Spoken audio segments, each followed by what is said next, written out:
Good morning. I'm going to take a little gamble here because last time I talked about this individual, I received kind of a nasty response from someone who criticized me for talking about Martin Luther. His statement was that Luther had said some harsh things against a group of individuals, and he did. But that just proves Martin Luther was a sinful man, as he very well knew. He was a sinful man like all of us, and he made mistakes, and many of those he recanted towards the later years of his life. But highly recommend this book, Martin Luther by Eric Metaxas, New York Times best-selling author, wrote a book on Dietrich Bonhoeffer. I highly recommend that as well. Someone bought this from me, and I finally am getting around to reading it. I want you to think about this in light of our current culture. So Martin Luther, he wrote 95 Theses. These were statements against the sale of indulgences and merits to get a person out of purgatory and into heaven. So this says, the speed with which Luther's thesis spread was simply unprecedented in the history of the world. The advent of printing had changed everything, but no one understood that yet. So what happened now stunned everyone, and it certainly concerned Luther. That March, he wrote to a printer, and he said to him, I replied that my purpose was not to publish them.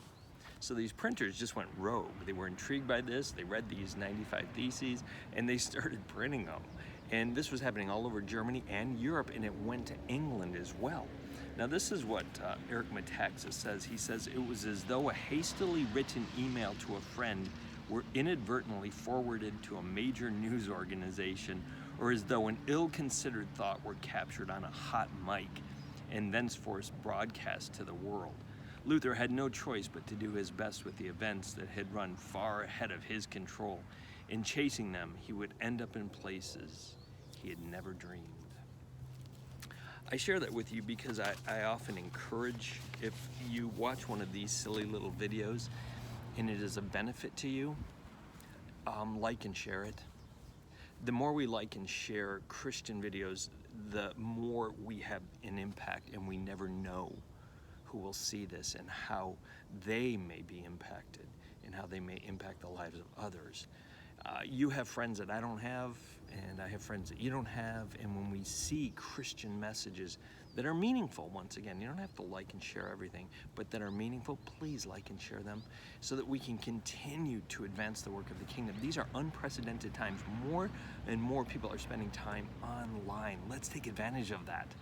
Let's have the modern day printing press, and let's let social media and electronic media do so much work for us. So I pray God's blessing on your Monday, and I pray you stay in good health until we see each other again tomorrow. Peace.